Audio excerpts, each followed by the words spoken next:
guys, to the weird and the beyond. How's everybody out there in YouTube land? Hope everybody's sad, fine, and dandy, guys. Guys, we got a story to tell this evening. I want to go take back in time when I was 5 years old. Well, when I was 5, it was on a Sunday night. We just got finished in a Christian Baptist church revival. And me and the kids were on the back steps while people was shaking hands and hugging, getting ready to go home. We was back there sliding down the banisters and doing flip-flops down the stairs and everything. Well, one of my friends, when he was doing some somersaults and flips down the steps, his little wallet fell out. Well, I don't know why I did it, but I picked it up and I stuck it in my pocket. Well, I took it home and I put it in my little dresser drawer, and I felt horrible about it. And I was like, that was the first time I ever done anything like that, and I just felt horrible. So, needless to say, I went to sleep that night with not a good conscience. So I fall asleep, and about midnight, you know, I wake up, and normally when I was a kid I slept all the way through, but I woke up at night about midnight, and when I opened my eyes, laying right there beside me was the most ugliest, big-eyed, greasy-haired, big fang teeth, just the most scariest monster. Clown, looked like a clown with his face bashed in with big, sharp fang teeth, and just like his hair was not green, but it just looked greasy and slick, and it just looked horrible and scary. And I was screaming out, and I couldn't get my words out. You know, I was hollering, Mom, Dad. Couldn't get it out, and finally I got the word out, Dad. And then Dad, he comes in there because I'm screaming, so he rushes in and flips on the light, and I told him what had happened, that I saw this horrible, scary monster. And it was there, and it must be went underneath my bed because it was there, and when he turned the lights on, it was gone, but I know it was still there because it was there. Well, Dad looked all underneath the bed, and he looked in the closet, and of course it was gone. But guys, to this day, I can remember when if I close my eyes, I could picture that ugly looking thing, and I don't know what in the world it was. Needless to say, the next time we went to church, I gave that wallet back to that kid, and told him I was sorry and everything. And the thing was, I wasn't even wanting it like, there's going to be money in there. I just liked the wallet. So, yeah, to this day, I have never experienced or seen that ugly creature.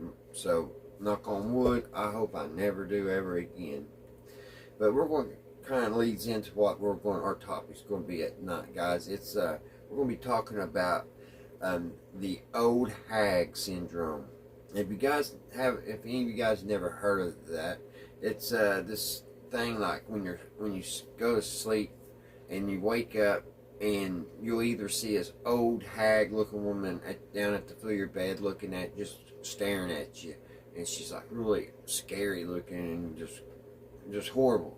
Just the looks of her scares you to death. And then on even a worse occasion, you'll wake up and can't breathe, and you'll look up, and this old hag lady's sitting on your chest, like taking all your oxygen and all your air.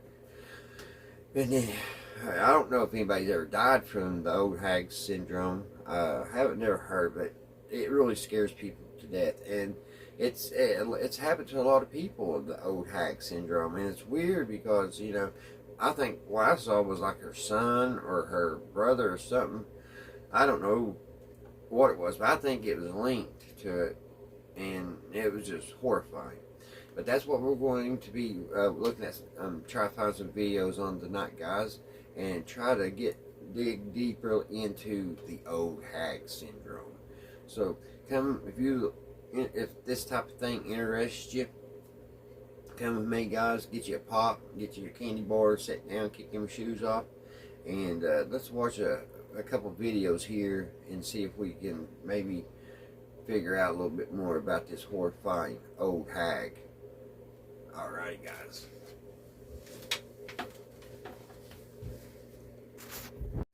Die in their beds. I think I found some video, guys.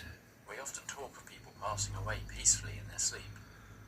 But unless we are with them in those final moments, how do we know for sure that those penultimate seconds were peaceful at all? Picture this scene with me for a moment.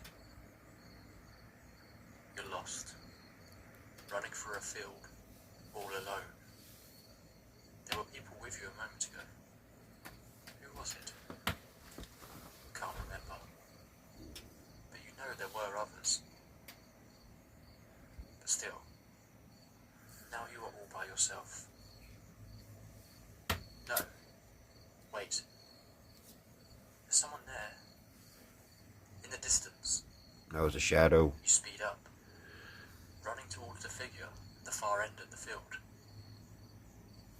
It appears to be a man, but he's not reacting to your shouts. Is he facing away?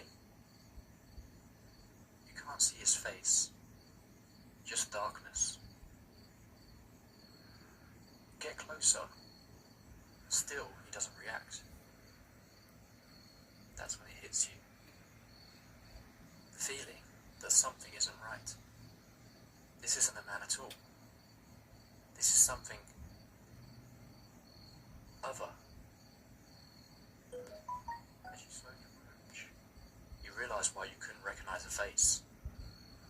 Instead of a human being, there is only a shadow. Oh, God. You wake up in bed, glancing at your alarm clock. You realise it's 3:30 a.m. Not time to get up yet, luckily.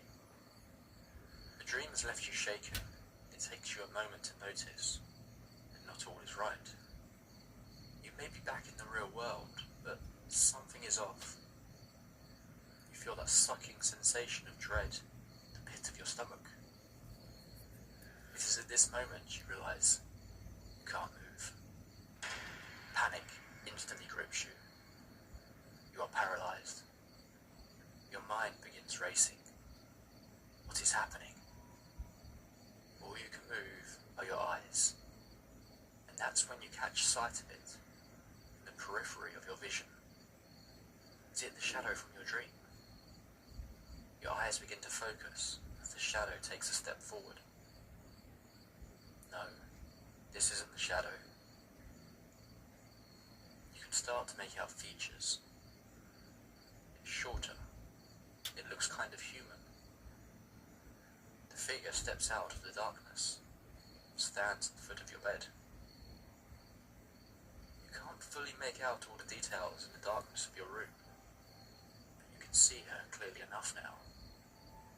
It's an older woman, her back bent over and crooked.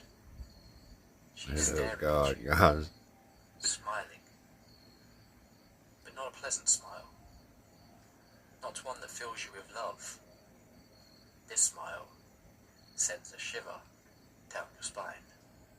This smile makes you want to scream, but you can't. She slowly moves onto your bed.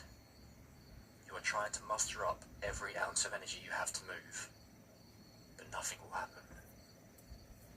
She begins to crawl up your body, her eyes never diverting from yours. Eventually, she reaches your chest and sits down, straddling her legs over you. The weight feels heavy as she presses down, heavier than a woman of her size should feel. You can see her in detail now. She looks like a woman, but something is off. Something isn't quite right. Like it's actually an imitation.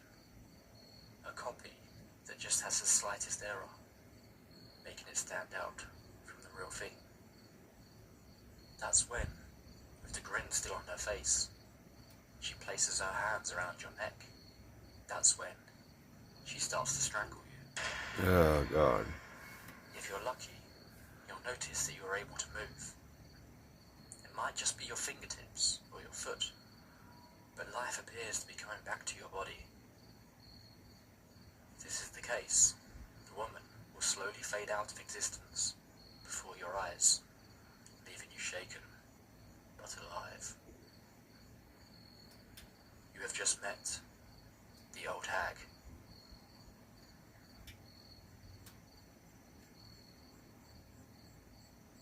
I find so fascinating about the Old Hag and sleep paralysis in general is the consistent similarities that those who experience it report. So if you've suffered from sleep paralysis in the past, or have woken up to discover something in your room you shouldn't have, then I'd love it if you shared your story in the comments. I have 2 events that I would class as experiences with this phenomenon, but I'll talk about those in a bit. The word nightmare comes from the Old English term mare, a word used to describe a creature that would torment the innocent by bringing them awful dreams. In Scandinavian folklore, the mare was a damned woman who would visit your bedroom, sitting on your chest and taking your mind into terrifying, nightmarish places. As I said, what is incredible about the Old Hag is the consistency. You can look at cultures all around the world, from Canada to Nigeria, Latvia to Pakistan, Cambodia to Brazil. All have stories about demons that visit us at night while we're sleeping, paralyzing their victims, and often climbing on top of them, making it difficult to breathe. Oh gosh. What these creatures are called seems to vary from place to place. They might be jinn or a witch. The night It's a hag, horrible feeling when you or even in just some can't cases, Satan talk. himself. You can't scream out. But the descriptions of an old grinning woman pop up time and time again. On a scientific level, sleep paralysis is the explanation given to these mysterious incidents. During REM sleep, our body is effectively paralyzed so as to not cause us any harm while our dreams play out. But sometimes we will awaken from this state, stuck in a kind of no man's land between sleep and awakeness. The paralysis continues for a few seconds. Your mind and body are confused, terrified by the inability to move, and instantly assumes it is in danger. This, combined with the sudden emergence from the dream state, is often said to cause hallucinations. Many report that it starts with a sense of tingling in the body, or a static electricity you can feel in the air. The feeling of an unknown enemy in your room quickly follows. Some can only feel the sensation of a presence, but others see full-blown visualizations of something there.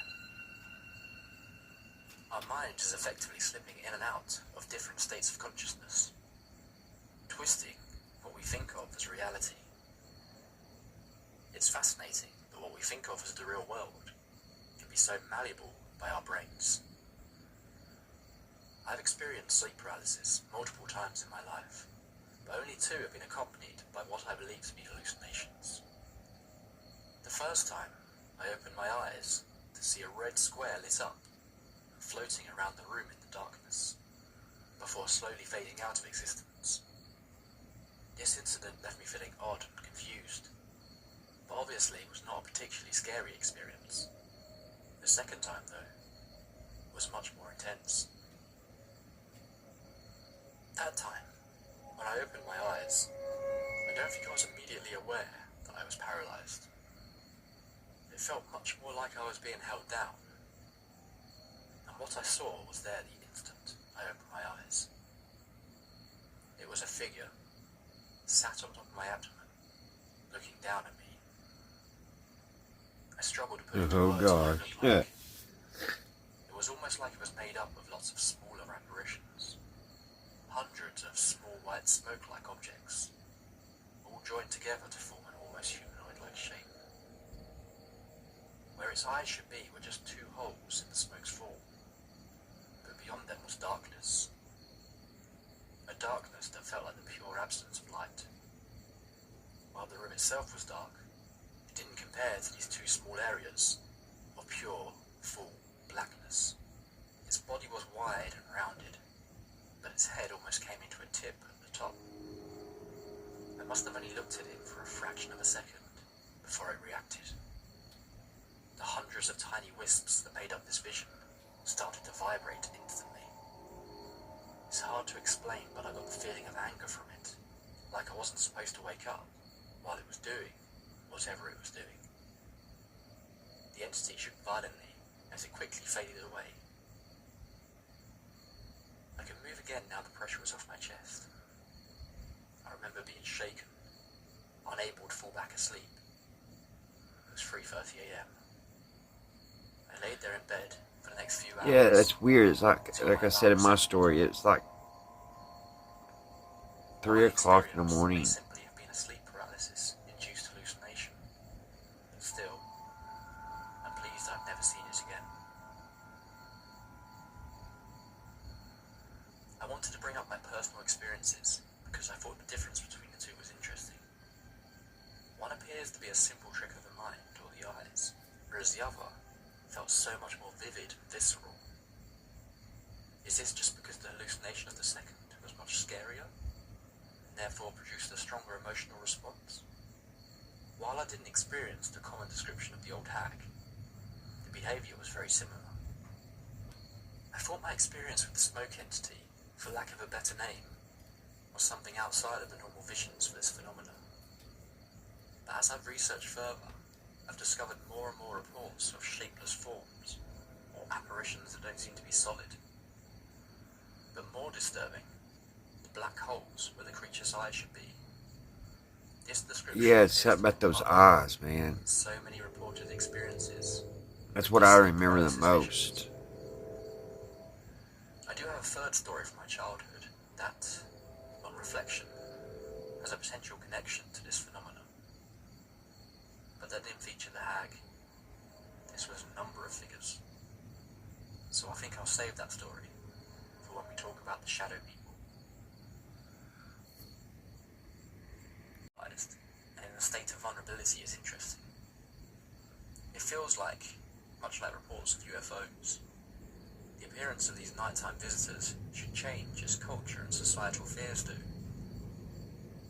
During the Salem witch trials, visits from the Old Hag were rife, often thought to be the witches themselves attempting to terrify the citizens. If these were hallucinations, then this makes complete sense. In a society where people are terrified of witches, an old crone-like figure appearing out of your dreams seems like the obvious route a sleep paralysis hallucination would take. But why is the Old Hag so prevalent even to this day? The Old Hag isn't the only sleep paralysis apparition people have seen. Reports of goblin-like creatures, shadow people, and even the infamous Maybe that's what I saw, the have goblin. all appeared in folklore and terrifying reports from those that experience them. Many reports of alien abductions bear a striking resemblance to the reports of sleep paralysis, as well as encounters with fairies in centuries past. You could even look back into tales of the incubus and succubus as possible examples of this phenomenon. But it is the old woman that seems to appear most often, time and time again. Over the course of hundreds, if not thousands of years, people have claimed to see her. Some have suggested that these other creatures, often referred to as sleep paralysis demons, are actually just various avatars of the Old Hag. Maybe the old woman, smiling as she creeps into your room, isn't its true form at all. I think one of the scariest aspects of the Hag is the report of its movement. The Hag is often described as moving slowly. You wake up in the middle of the night and see her, standing in your darkened doorway, with that smile plastered across her face. Oh gosh. It knows you can't move. It knows there's no way you can defend yourself. So its movements are slow, deliberate. It doesn't creep or try to hide from you. It moves as slowly as it likes towards your bed, like it's enjoying the fear it creates, like it needs the fear. Maybe the Hag doesn't need to cause us any physical harm. Maybe what it wants to take from its victims is something else. Newfoundland in Canada is home to so many experiences with the Old Hag that the term hag-ridden is commonly used. It is estimated that experiences with this phenomenon are so common worldwide that around 1 in 4 people have had an encounter with it. However, the statistics for Newfoundland 1 out of 4. sees that number jump up to an astonishing 60%. The vast majority of sleep paralysis incidents are accompanied by hallucinations or visions. It appears, though, there's only a very small percentage of the world's population experiences sleep paralysis regularly. So if you find yourself being visited by the Old Hag often, you are part of a very unlucky minority. I say. If you are of the belief that these are paranormal events, then they may be the most commonly witnessed paranormal encounters of all time. Millions of people have experienced visits from these entities, but most have simply shrugged it off as a simple trick of the mind. It has been suggested that those who experience some form of childhood trauma or abuse are more susceptible to sleep paralysis, which is an interesting idea. It's often said that dreams are a way for our brains to process memories, converting them from short-term into long-term memory, as well as allowing us to process emotional problems we experience. Could sleep paralysis simply be that process, but leaking out into another state of consciousness? Maybe it's It seems awful real, man. Traumas and fears. When it happens, it feels real. In some cultures, like that in Newfoundland, it was believed that you could hag someone, unleashing the hag on those who have wronged you. And in my case, my encounter, I know I was awake. The hag would take on the form of the person who had summoned them. As I said at the start of this episode, so many people are described as passing away peacefully in their sleep. But maybe that isn't always true. I think the scariest case that we can connect it is also the inspiration behind Wes Craven's A Nightmare on Elm Street. Oh gosh, that was so scary. Came across the news Freddy. story in the LA Times about a child refugee from Cambodia who was terrified to sleep. Through fear, they had been tapped into Nightmare on Elm Street gave me nightmares as a kid forever. This child survived a horrific genocide. I don't think this sort of trauma-induced fear would be that surprising. Except for what happened next. The child finally did fall asleep. His parents were obviously relieved and hoped this would be the end of their sleepless nights they'd all been having. That was until they heard the screams in the middle of the night. The parents rushed to their child's bed, but it was too late. He was dead. Oh Lord. The cause of death? Unknown. What makes this even more terrifying was that he wasn't alone. Dozens of South Asian refugees around that time passed away in their sleep under mysterious circumstances, leading to the diagnosis of sudden unexplained nocturnal death syndrome. Why they seem to be targeting a specific ethnic group that was relocating to America, however, has never been explained, though some have suggested that a strong belief in demons, coupled with experiences of trauma and moving to an alien country, could have created a deadly cocktail of events for the mind to play on, twisting their fears in their sleep until their hearts could no longer take it.